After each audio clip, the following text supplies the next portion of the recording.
Why are private employees' savings being taxed? Private employees' savings পুরোটা একটা noun phrase.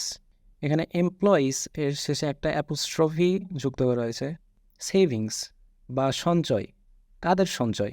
কর্মচারীদের। এই কর্মচারীদের বা কারো পজিশন বোঝানোর জন্য একটা অ্যাপোস্ট্রফি আনা হয়েছে। অ্যাপোস্ট্রফি বা অ্যাপোস্ট্রফি এস যুক্ত করার কয়েকটি রুল আছে। এখানে শুধু অ্যাপোস্ট্রফি যুক্ত করা হয়েছে, কিন্তু কিছু ক্ষেত্রে আমরা দেখি অ্যাপোস্ট্রফি এস যুক্ত হয়েছে। কীভাবে বুঝবো কখন কোনটা ইউজ করব? নর্মালি সিঙ্গুলার নাউনের ক্ষেত্রে সিঙ্গুলার নাউন হতে পারে কারো নাম, যেমন এলন মাস্ক। সিঙ্গুলার নাউনটার শেষে যদি এস না থাকে তাহলে আমরা অ্যাপোস্ট্রফি এস যুক্ত করব। যেমন এলন, লাস্ট ওয়ার্ডটা এন, এজন্য আমরা অ্যাড করেছি অ্যাপোস্ট্রফি অ্যান্ড এস। কিন্তু চার্লস ডিকেন্স এই নামের ক্ষেত্রে ডিকেন্স শব্দটা শেষ হয়েছে এস দ্বারা। এই ক্ষেত্রে আমরা অ্যাপোস্ট্রফি এসও যুক্ত করতে পারি, শুধু অ্যাপোস্ট্রফিও যুক্ত করতে পারি। এটা গেল সিঙ্গুলার নাউনের রুল। প্লুরাল নাউন যেমন চিলড্রেন, চাইল্ড ছিল আমার সিঙ্গুলার নাউন, সেটার প্লুরাল নাউনটা হলো চিলড্রেন। আর এমপ্লয়ির প্লুরাল নাউন হলো এমপ্লয়িজ। প্লুরাল নাউনটা যদি এস দ্বারা শেষ হয় তাহলে আমরা শুধু অ্যাপোস্ট্রফি যুক্ত করব। যদি প্লুরাল নাউনটা এস দ্বারা শেষ না হয় তাহলে অ্যাপোস্ট্রফি এস যুক্ত করতে হয়। দ্যাটস ওয়াই এখানে এমপ্লয়িজদের শেষে একটা অ্যাপোস্ট্রফি যুক্ত করা হয়েছে, কোনো অ্যাপোস্ট্রফি এস না। নাও the government is committed to increasing tax revenue by 0.5% to 0.7% of GDP annually under the 4.7 billion IMF loan program over 3 years. বেশ বড় একটা বাক্য। আমরা যদি সেকশন করে করে দেখি, the government is committed two increasing tax revenue, মানে সরকার প্রতিশ্রুতিবদ্ধ বা প্রতিজ্ঞাবদ্ধ টু ইনক্রিজ ট্যাক্স রেভিনিউ বাড়ানোর জন্য। ট্যাক্স রেভিনিউ মানে কি? ট্যাক্স মানে কর। এখানে ট্যাক্স রেভিনিউ মানে হচ্ছিল কর রাজস্ব আদায় বাড়ানোর জন্য। তাহলে সরকার 3 বছরের মধ্যে এই আইএমএফ ঋণ কর্মসূচির আওতায় বা অধীনে কর রাজস্ব বাড়াতে প্রতিশ্রুতিবদ্ধ। পারহ্যাপস মানে হলো প্রবাবলি বা সম্ভবত। In a desperate bid to boost মানে বাড়ানোর জন্য, ট্যাক্স কালেকশন বাড়ানোর জন্য। ইন এ ডেসপারেট বিড একটা মরিয়া প্রচেষ্টায়। তাহলে পুরো বাক্যটার মিনিং হলো perhaps in a desperate bid to boost tax collection, মানে সম্ভবত এই কর আদায় বা কর সংগ্রহ বাড়ানোর একটা মরিয়া প্রচেষ্টার জন্য the government has imposed a 27.5% corporate tax on income from private provident funds. Provident fund মানে একটা পরিমাণ অর্থ যেটা ভবিষ্যতের জন্য জমা রাখা হয়। তাহলে গভর্নমেন্ট সেই তহবিলের উপর 27.5% কর্পোরেট ট্যাক্স ইম্পোজ করেছে বা আরোপ করেছে। আ critical social security vehicle for private sector employees, এই অংশটা বাকের এই অংশটা হলো নন এসেনশিয়াল পার্ট, যা আমাকে প্রাইভেট প্রভিডেন্ট ফান্ডের পরিচয় তুলে ধরতেছে। ফ্রম দিস ফিসক্যাল ইয়ার মানে এই অর্থ বছর থেকে। টু নোট, উল্লেখ্য, Provident funds of government employees have been exempted from this tax. Exempted মানে অব্যাহতি দেওয়া, মানে যেখানে বেসরকারি কর্মচারীদের ভবিষ্যতে তহবিলের উপর একটা কর ইম্পোজ করা হয়েছে, সেখানে গভর্নমেন্ট এমপ্লয়িজ বা সরকারি চাকরিজীবীদেরকে এই কর থেকে অব্যাহতি দেওয়া হয়েছে। তাহলে পুরো প্যাসেজটার আমার মিনিং এরকম দাঁড়ালো যে সরকার কর রাজস্ব বাড়াইতে প্রতিশ্রুতিবদ্ধ, এজন্য বেসরকারি ভবিষ্যৎ তহবিলের উপর একটা কর ইম্পোজ করেছে, কিন্তু সরকারি কর্মচারীদেরকে এই কর থেকে অব্যাহতি দেওয়া হয়েছে। Now, unlike public sector retirees, private sector employees do not get pensions, মানে সরকারি খাতের অবসরপ্রাপ্ত যারা আছেন তাদের মতো বেসরকারি খাতের কর্মীরা পেনশন পান না। So throughout their working years they deposit some money in a provident fund each month from their salary. তাহলে যে প্রভিডেন্ট ফান্ডের কথা আগের স্লাইডে বলা হয়েছে, এই ভবিষ্যৎ তহবিলে তারা বেতন থেকে প্রতি মাসে কিছু টাকা জমা রাখেন। The private employer also contributes an equal some to the fund. এখানে কিন্তু এমপ্লয়ারের কথা বলা হয়েছে, আর আগের বাক্যে এমপ্লয়ি মানে যারা কর্মী, আর এমপ্লয়ার মানে যারা নিয়োগ দেন, নিয়োগকর্তা। সো নিয়োগকর্তারাও সমান অ্যামাউন্টের টাকা ওই ফান্ডে জমা রাখেন। The money accumulated in the Provident Fund is usually invested in order to increase its size so that it can serve as social security for private sector employees after retirement. তাহলে ভবিষ্যতে তহবিলে জমা হওয়া এই অর্থটা বা টাকার পরিমাণ বাড়ানোর জন্য এটা বিনিয়োগ করা হয়। বিনিয়োগ করা হলে সেটা আরও বেড়ে যায় সেই টাকার পরিমাণ, এবং অবসর গ্রহণের পরে বেসরকারি খাতের কর্মীরা সামাজিক নিরাপত্তা হিসেবে এটি গ্রহণ করতে পারেন।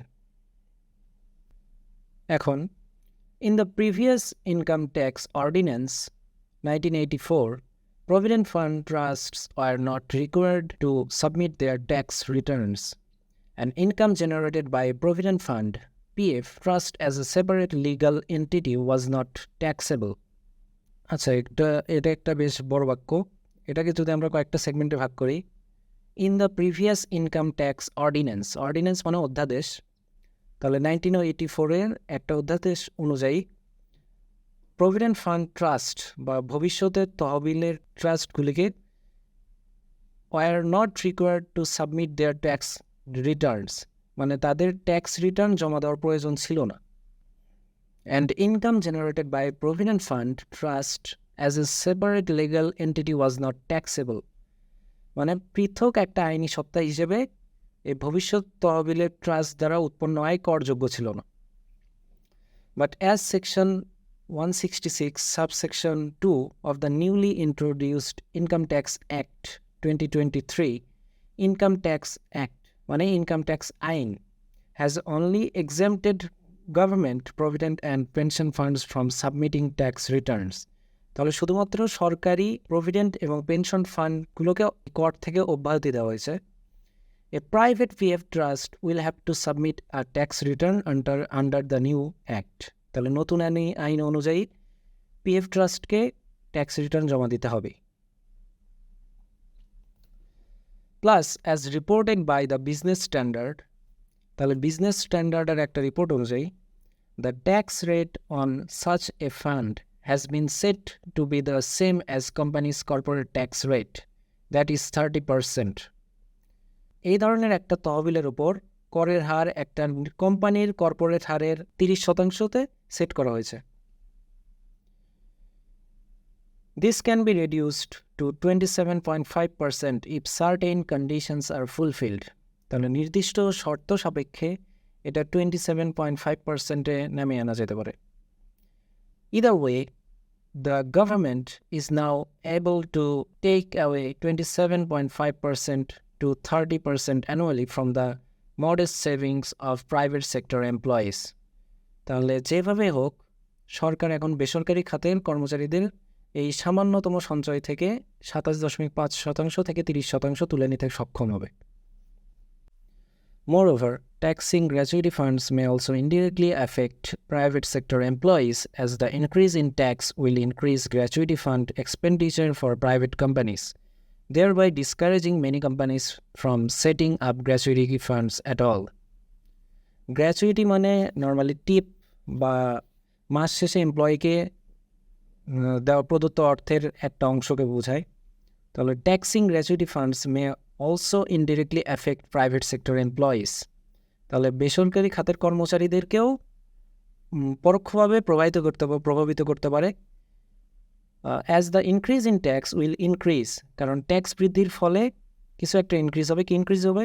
Increase gratuity fund expenditure for private companies, তাহলে কোম্পানিগুলোরও প্রায় গ্র্যাচুইটি ফান্ড এক্সপেন্ডিচার বেড়ে যাবে। thereby discouraging many companies from setting up gratuity funds at all. তাহলে অনেক কোম্পানি ডিসকারেজ হয়ে যাবে এই গ্র্যাচুইটি ফান্ড সেট করার জন্য, মানে এই দিক থেকেও বেসরকারি কর্মচারীরা ক্ষতিগ্রস্ত হবে।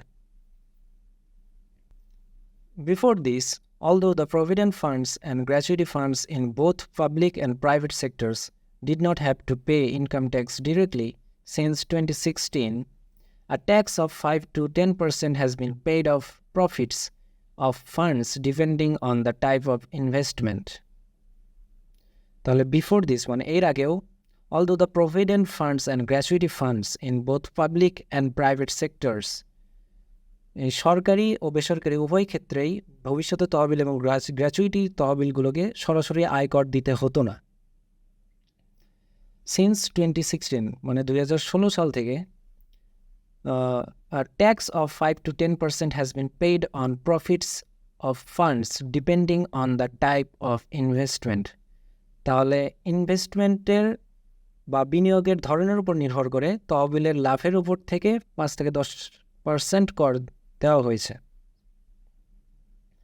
As the new income tax law imposes a corporate tax of at least 27.5% on the income of private trusts and funds, the retirement benefits of private sector employees will decrease significantly. A new income tax law, নতুন income tax বা আয়কর আইন, imposes a corporate tax, একটা corporate tax আরোপ করেছে of at least 27.5%, মানে 27.5% corporate কর আরোপ করেছে। The retirement benefits of private sector employees will decrease significantly.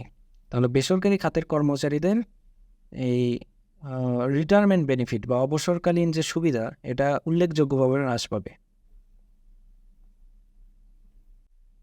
In the past, if an employee of a private company deposited টাকা 5,000 into the Provident Fund each month and the company also contributed টাকা 5,000, তাহলে এই provident ফান্ডে যদি একজন private কোম্পানির কর্মচারী 5,000 টাকা জমা রাখতেন এবং কোম্পানিও 5,000 টাকা দিত, দ্যাট ট্রান্সলেটেড টু টাকা 10,000 a month and টাকা 1,20,000 অ্যানুয়ালি, মাসিক 10,000 টাকা এবং বাৎসরিক 1,20,000 টাকা হারে তা পরিণত হতো।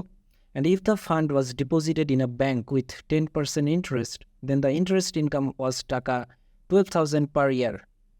তাহলে যদি এই পরিমাণ টাকা ব্যাংকে রাখা হতো তাহলে 10% সুদে বা মুনাফায় তাহলে 12,000 টাকা রিটার্ন আসতো।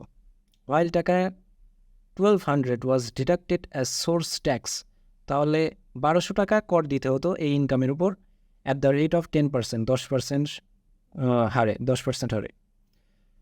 With the new 27.5% tax, the government is to take 3,300. That is, the private sector employee will now lose an additional টাকা 2,100 per year of his or her retirement benefits.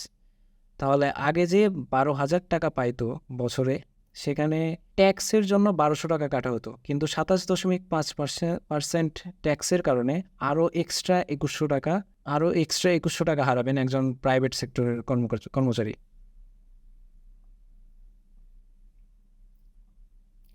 The question is, how reasonable is the imposition of corporate tax on the income of social security funds like Provident funds?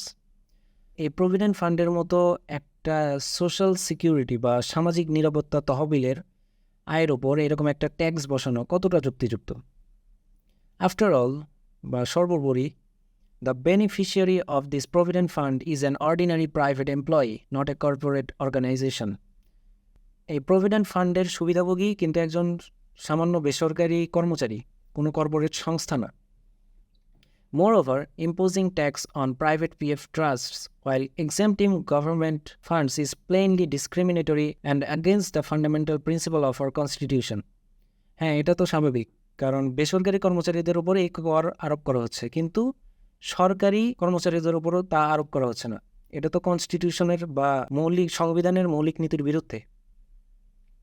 which gives the state the responsibility to ensure equality of opportunity for all citizens and equitable distribution of wealth among citizens.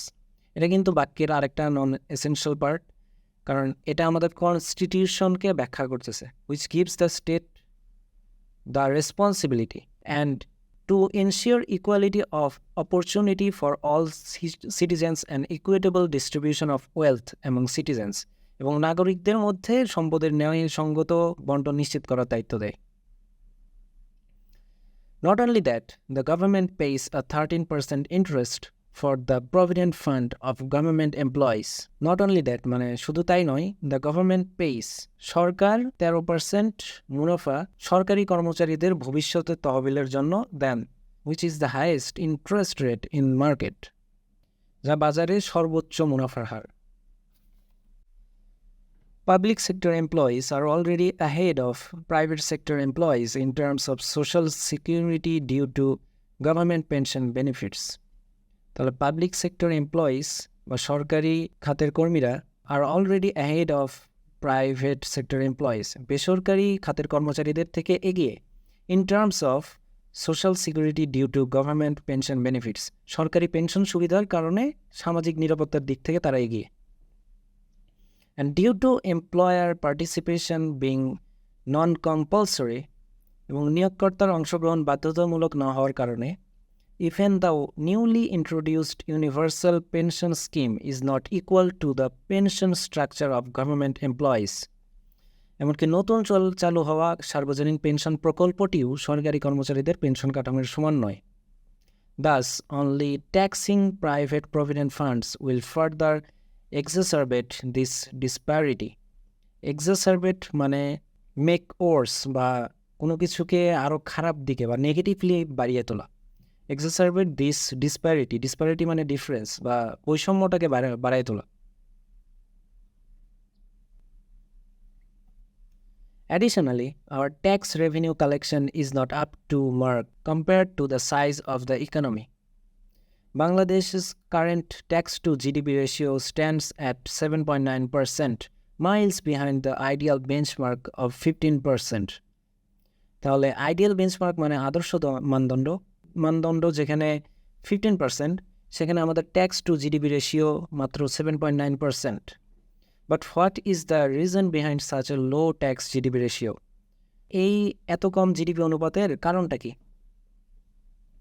Is it because the common people pay less taxes, or the government unable or unwilling to collect enough taxes from the super rich? তাহলে সাধারণ মানুষ কি কম tax দিচ্ছে, নাকি সরকার ধনী ব্যক্তিদের থেকে, অতি ধনী ব্যক্তিদের থেকে পর্যাপ্ত ট্যাক্স আদায় করতে পারছে না বা অনিচ্ছুক? ডেটা শো দ্যাট, এখানে ডেটা কিন্তু প্লুরাল নাউন, ডেটাম এটা হলো আমাদের সিঙ্গুলার নাউন। ডেটার এই জন্য শোস হয় না, কিন্তু data show that most taxes collected by the government come from the pockets of common people through indirect taxes such as customs duties and VAT. Customs duties and VAT মানে শুল্ক এবং ভ্যাটের মতো পরোক্ষ কর থেকেই কিন্তু বেশিরভাগ কর সরকারের কাছে আসে। In developed countries, 70 to 80% of the total tax revenue is collected via direct taxes. মানে ডেভেলপড কান্ট্রিগুলোতে 70 থেকে 80% কর রাজস্বই সরাসরি করের মাধ্যমে সংগ্রহ করা হয়। But in Bangladesh at least 65 to 67% of tax is collected from average citizens through indirect taxes. কিন্তু বাংলাদেশে নাগরিকদের থেকে অন্তত 65 থেকে 67% কর আদায় করা হয় এবং তা পরোক্ষ করের মাধ্যমে করা হয়। According to the Center for Policy Dialogue, if the government stopped the rich from evading taxes, evading মানে বিরত থাকা, এখানে ফাঁকি দেওয়া অর্থে বোঝানো হচ্ছে, it could collect an additional টাকা 55,800 crore to টাকা 2,92,500 crore annually, which is 8 times the amount allocated to the social security program and 2 times the allocation for the health sector. সরকার যদি ধনীদের ট্যাক্স ফাঁকি দেওয়া থেকে বিরত রাখতে পারে, তাহলে এটা অতিরিক্ত 55,000 কোটি টাকা এবং প্রায় 3 লাখ কোটি টাকা সংগ্রহ করতে পারবে, যা সামাজিক নিরাপত্তা কর্মসূচিতে বরাদ্দকৃত অর্থের পরিমাণের 8 গুণ এবং স্বাস্থ্য খাতের জন্য বরাদ্দের 2 গুণ। But instead, the government is increasing the tax burden of the common people. কিন্তু তার বদলে সরকার কি করতেছে? সরকার করের বোঝা মানুষের উপর বাড়াচ্ছে। Even direct taxation is heavier on the general population than on the rich, and the latest example of this is the imposition of the 27.5% tax on the income of private provident funds. তাহলে এমনিতেই ধনীদের তুলনায় সাধারণ জনগণের উপর প্রত্যক্ষ কর আরোপ করা বেশি। আবার সর্বশেষ এই এক্সাম্পল বা উদাহরণ হলো প্রাইভেট প্রভিডেন্ট ফান্ডের উপর 27.5% কর আরোপ করা। A progressive tax involves a tax rate that increases as taxable income increases. Progressive tax মানে প্রগতিশীল কর। তাহলে প্রগতিশীল কর ইনভলভ করে কীরকম ট্যাক্স, যে ট্যাক্সটা করের পরিমাণ বৃদ্ধির সাথে করের হারটাও বাড়ে। It imposes a lower tax rate on low income earners and a higher tax rate on those with a higher income. তাহলে যাদের আয় বেশি তাদের উপর ট্যাক্স রেটটাও বেশি, যাদের ইনকাম কম তাদের উপর ট্যাক্স রেটটাও কম। The income tax system in Bangladesh is already regressive. Regressive হলো প্রোগ্রেসিভের উল্টা, ব্যাকওয়ার্ড। প্রোগ্রেসিভ মানে যেটা প্রগতিশীল, সো রিগ্রেসিভ মানে যেটা উল্টো দিকেগামী। But the imposition of corporate tax on the income of private provident funds will make the tax system even more regressive and further increase inequality. তাহলে এটা বৈষম্য আরও বাড়ায় তুলবে। Such a discriminatory tax on private sector employees' life should be abolished urgently. Abolished মানে বাতিল করা। তাহলে abolished urgently মানে অনতিবিলম্বে এটা বাতিল করা উচিত। So that's it for today.